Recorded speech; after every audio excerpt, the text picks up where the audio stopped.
You know, we all put a lot of effort in. It doesn't matter what restaurant it is. We all work hard, and we do it for a reason. We do it because we love it, and we want our customers to love it. And for us, we just want to do the best job we can. This is the Deep in the Weeds podcast.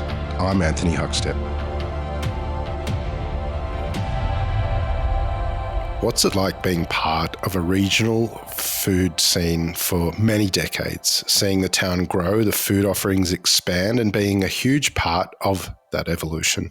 Well, today's guest has had and continues to have a huge impact on the town of Bendigo. Paul Pitcher is the chef and co-owner of the Woodhouse and Foyer French Brasserie. Paul, how are you? Very good, thank you. How are you going, Huck? Good, mate. It's good to get you on the show. You're like a key fixture of Bendigo in the food scene there for many decades. How does it feel being part of a food culture for so long? To be honest, I don't know any different. So I suppose I never think of it that way. I just strive to build a restaurant, which was the Woodhouse first, and prior to that, I ran a big pub up here, or two pubs at the same time for 7 years, and the National Hotel, and I've just always tried to push to be the best I can, and I don't really think about anything other than trying to make my business busy and keep going and support my family, and they're the main things really in my life. So, yeah. Tell us a little bit about Bendigo and what the food scene is like at the moment. Well, it's probably, I would say, it's probably stopped, and we opened Foyer as we felt that there still needed to be more up here. We haven't really grown that much, I would think, for the last 10 years. There hasn't been more places pop up or whatnot in restaurant-wise. We believe that there's a lot of room to improve. And as the city of gastronom, which is what we've been, what's been put forward about our city and our area and our region, we all need to probably still get a bit better, I think. Well, I think any great city or town certainly feels that way about their food, and that's the exciting thing about evolution with food. How much has the food scene changed there in Bendigo since you first sort of started a couple of decades ago? I think that has changed a lot, because we were really just a pub-orientated city. I think back when I first started, there was probably like 54 pubs, and back then we were only 80,000 people. So there's just a massive amount of pubs. And when we opened the Woodhouse, Masons of Bendigo opened at the same time. We're actually like 2 months apart. And I think the two of us changed everything in Bendigo, as in the way people dined and the way they looked at things, and just brought them away from the pub. They were coming for a great experience. Either place, we were so different. Both places were so different, but it was that was a real starting point, I think, for the restaurants in Bendigo, and that was 13 years ago. So since then, we've had a couple more open up. But there's still room. There's room for more. Now we're 160,000 people plus in Bendigo. We've had a lot of city people move up, which is good for our town. And we just need to continue to produce good food, good chefs, good restaurants. There's great wine around the area. The region is full of so much produce that we're able to, we still deal direct with most of our suppliers, everything. Farmers. I get zucchini flowers grown by Old George, and he still drops them off every week for me. So, yeah. Tell us a little bit about the Woodhouse Bar and Grill. What do you do there? Well, up until this February, I usually just I cook in there, mate. So I work in my kitchen and I do everything. I actually, I get up, I clean the canopies on a Monday, clean all the kitchen. I still, every morning when I go in, we have a soak tank. We put our grill tops in every day, and I scrub all of them and fill up the wood, and then my guys come in and we start service. It's still doing very well, and I've got a great team behind me there now. They're in great hands, and they just need my guidance. So right now I'm just a guidance for them and our manager out the front, and it's running along nicely at the moment. Tell us a bit about the offerings of the Woodhouse. Is that connection with the local farmers really important to the menu that you're creating there? Yeah, definitely.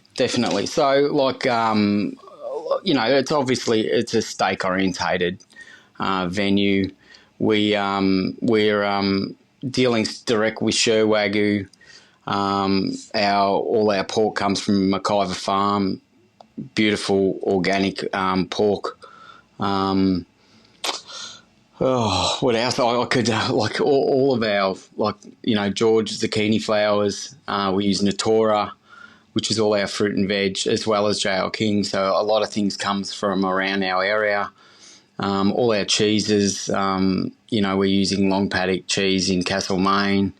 We were trying to get our Blooms bread from the historic bakery in Harcourt, but we can't do it. They can't offer it for us. So we're using Zealy sourdough from Torquay, which comes up every day. So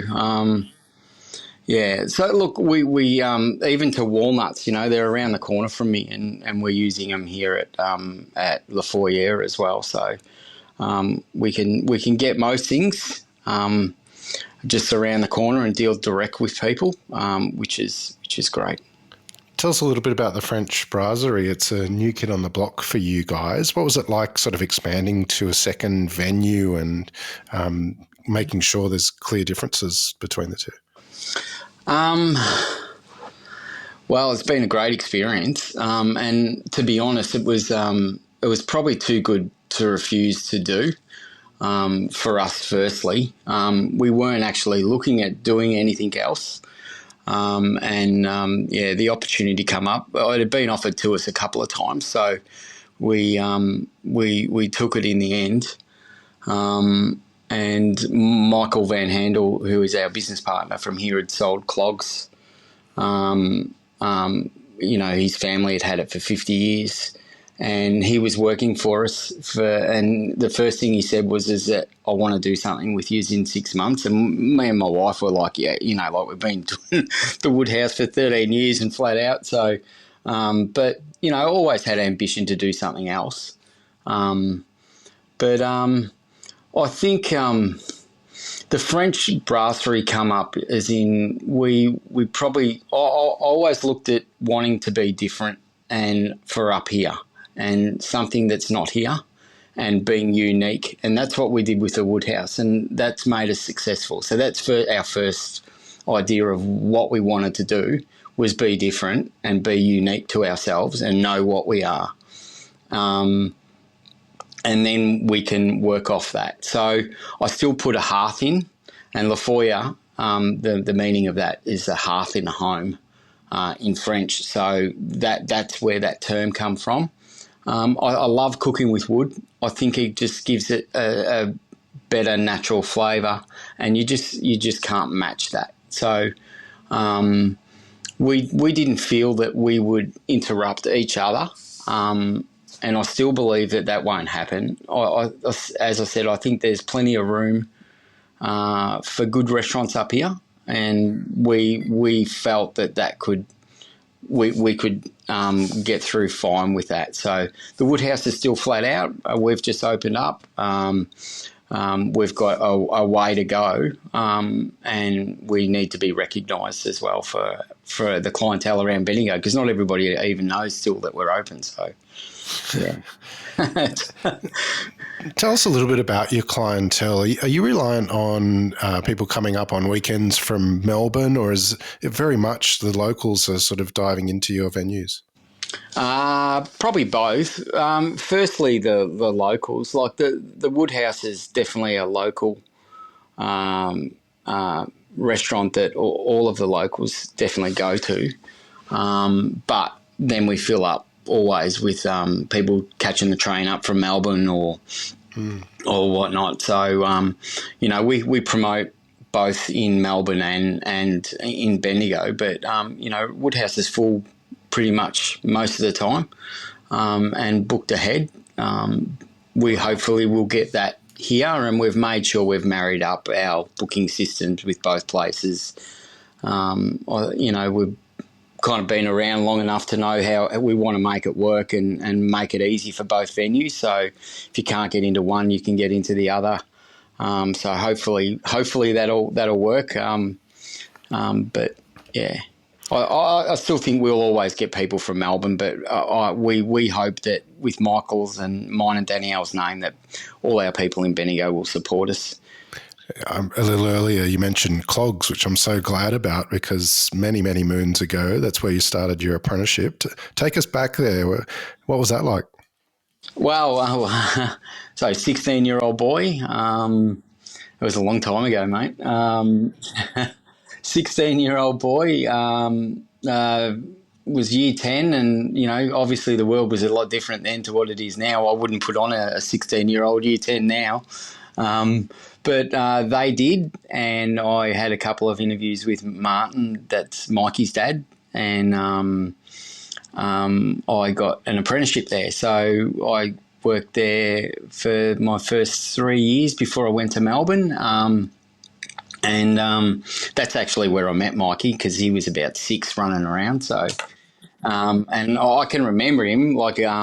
But we've both gone our ways, and I went to Melbourne for 4 or 5 years, and then I come back. So, but I loved my time there, and I think some great people have come out of that place over the time, and obviously the late Martin Senior is a big part of that. So. But it's pretty funny, I get to see Di, his mum now, so she's down here at the moment and staying in Bendigo with Mikey. So it's great. We did a family dinner before we opened up, and it was fantastic to have all our families there. So it was really good. You mentioned you did 3 years of your apprenticeship there, and you made the move to Melbourne. What was that move like, and what venues did you work in when you were there? Well, I was young and stupid then, mate, can I say? So I worked in Lygon Street there, in Prince's in Lygon Street. That place used to rock. And I worked at the Hyatt for a while, and then a couple of other smaller restaurants. I think Cafe Elmer in Kew, I worked there for a while. But in the end, I didn't really like the city that much. So I come home and started working back at the pubs, and then really worked at a big function centre up here and ran the restaurant for 3 years and worked 70-hour weeks and 6 days a week. And, that's where it all really kind of like kicked in for me of what I was. Yeah. Tell us about that period of time until you sort of started your own venue in Bendigo. Who are the really sort of important people and venues that helped sort of solidify your career? I'd probably say the National Hotel. The owners there are the Morecambes and the Russell family. I worked for them for 7 years. They're the most genuine people I've ever worked for. We still speak all the time. they just taught me how to run places. I could run their kitchen, and we took that from 1,200 people a week to 2,500 people a week, and we went from serving cheap steak to serving Cape Grim, all Cape Grim meat, and putting $50 ribeyes in there, which locals were going, wow, what's this?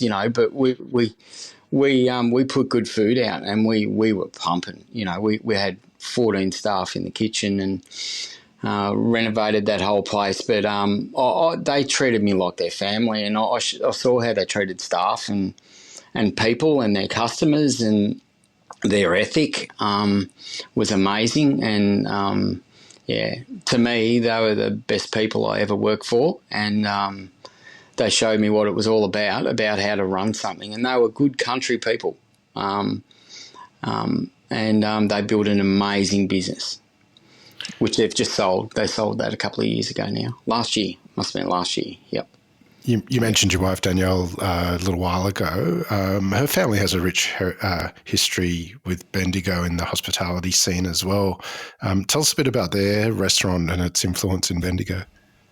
Yeah, so Danielle's mum and dad, Bill and Lynn. So Bill bought the Mexican kitchen and had a Mexican restaurant. So he's only just recently sold it as well. He's in his late 60s, and they had that for over 30 years. Danielle obviously grew up in that restaurant, so mum and dad are at work and they're upstairs in the office playing until dad had finished work and whatnot. So that was her role in there. We met in a kitchen, but she had always worked in the kitchen there, and they did amazing Mexican food and a great business, really busy, always was really busy, and they did it really well. Most of their produce was imported from America, so they were heading to Melbourne to get all of their produce. They were fantastic. And Danielle learned to do all the bookwork and everything there as well. So she went back from cooking back to her dad's and then learnt all of that. And from there, she does the bookwork for the Woodhouse and now Foyer. So I've kind of made her a little bit busier, mate, which I don't know if she's that happy about, but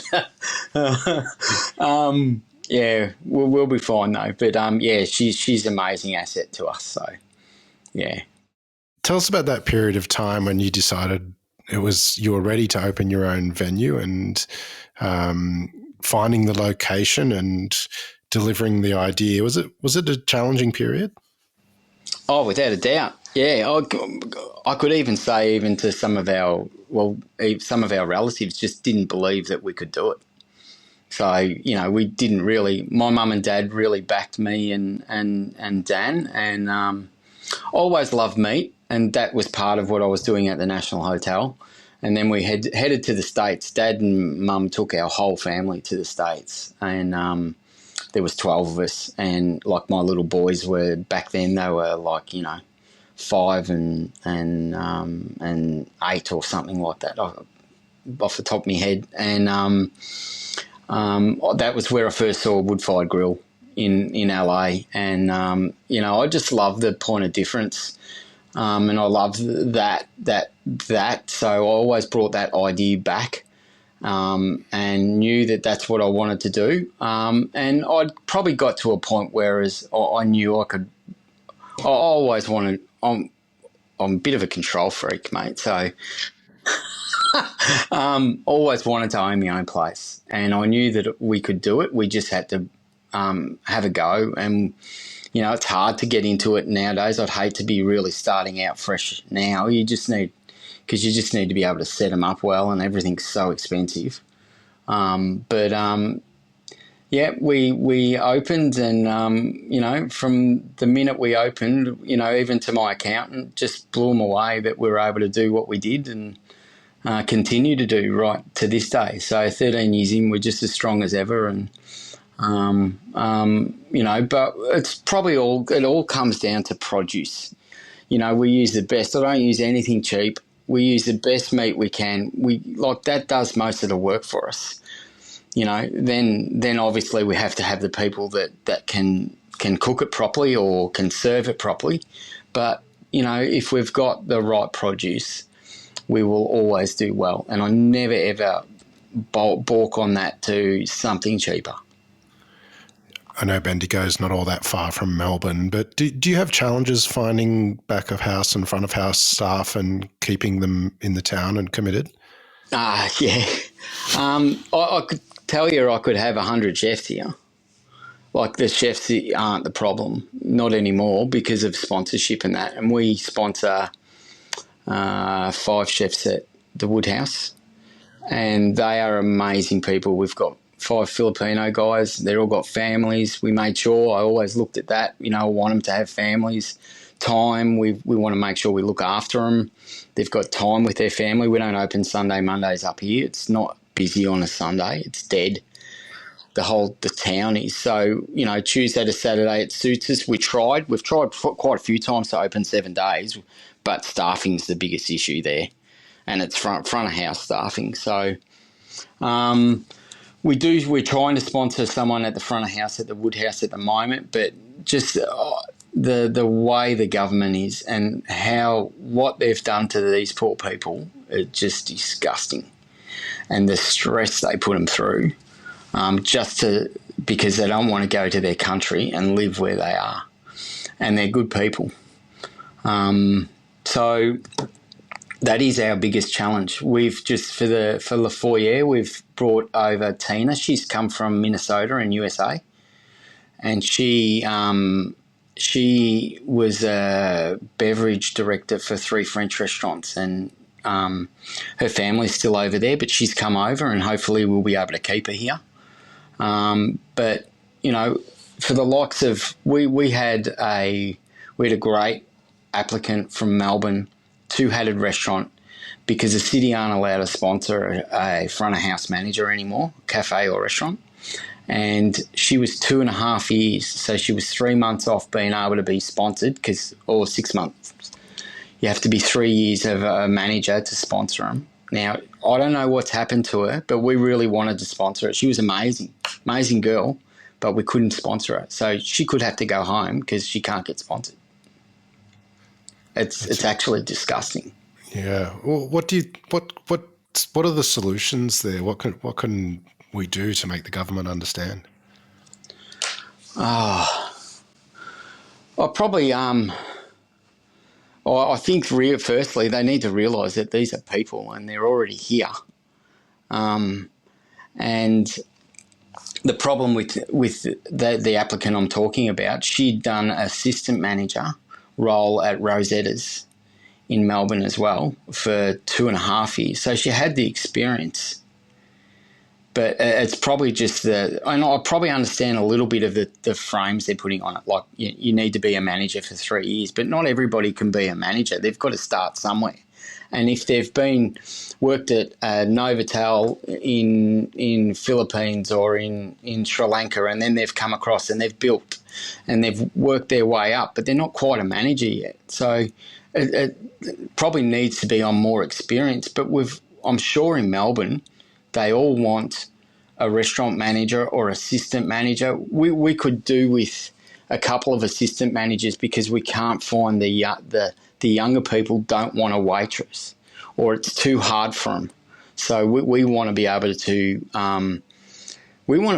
provide good service for what we're doing, and it's really difficult to try and do that if you can't have the young people that want to do it. But yet all of our overseas counterparts, that's how they're brought up. They love service. They love their jobs and they want to work. Yeah.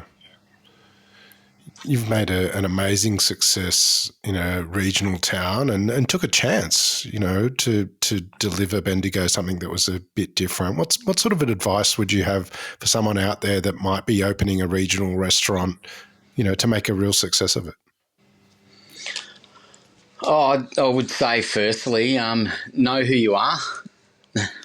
Know exactly what you're doing. Don't try and keep changing things. If you set what you are, because I think that takes you away from what your original goal was. You need to use good produce firstly, and put good people behind you, and that can be difficult, and it can take time, but you need to have good people around you. That's really important. But stick to your guns, and you need to. You've got to give it your all. When we first started at Woodhouse, we were 6 days a week. I worked 6 days a week, 70 hours a week, every week for probably the first 4 or 5 years. We didn't have a break. We just worked because that's what we had to do to succeed and to make money, because that's the hardest thing in hospitality is making money. Produce.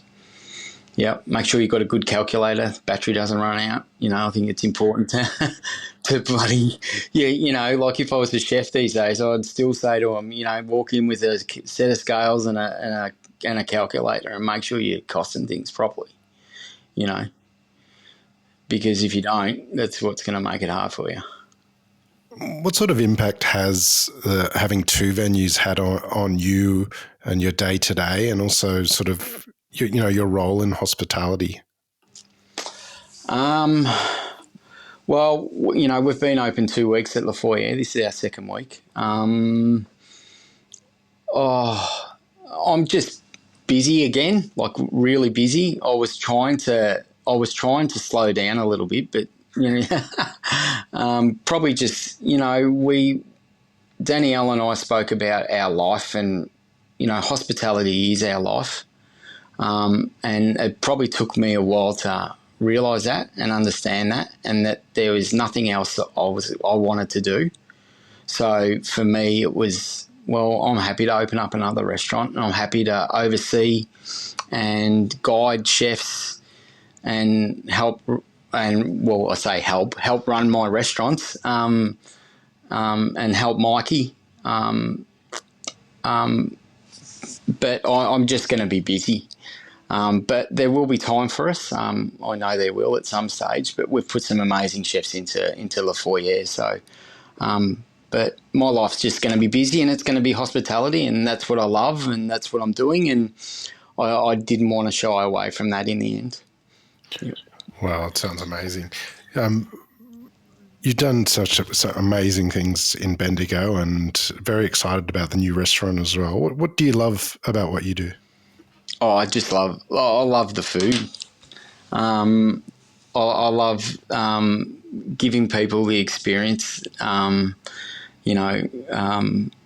Just even at the new restaurant, I'm at the path. I'm working near the grill, and I'm dishing up, and there's people over there looking straight at me, just saying it's just beautiful, And I think that's the key to it. It's giving people an amazing experience, and the feeling it gives you. We all put a lot of effort in. It doesn't matter what restaurant it is. We all work hard. And we do it for a reason. We do it because we love it, and we want our customers to love it. And for us, we just want to do the best job we can. And, I'm 54. I'm still working in the kitchen, and, I've got this amazing chef at Le Foyer, and, every day I've learned something new from her again. So, I think they're the things that you love, because no one knows everything in this industry, and I think if you think you do, you're going down the wrong path. Well, Paul, it's amazing to catch up, and can't wait to see where you take the new restaurant, and also where the Woodhouse goes from here as well. Please keep in touch, and we'll catch up again soon. Thank you so much, Huck. Oh, I really appreciate it. Thank you. This is the Deep in the Weeds podcast. I'm Anthony Huckstep. Stay tuned as we take a deep dive into the lives of the incredible people who ply their trade in the food and hospitality sector. Special thanks to executive producer Rob Locke for making this all happen. Follow us on Instagram at Deep in the Weeds Podcast, or email us at podcast@deepintheweeds.com.au. Thanks to executive producer Rob Locke for making this all happen. Stay safe and be well.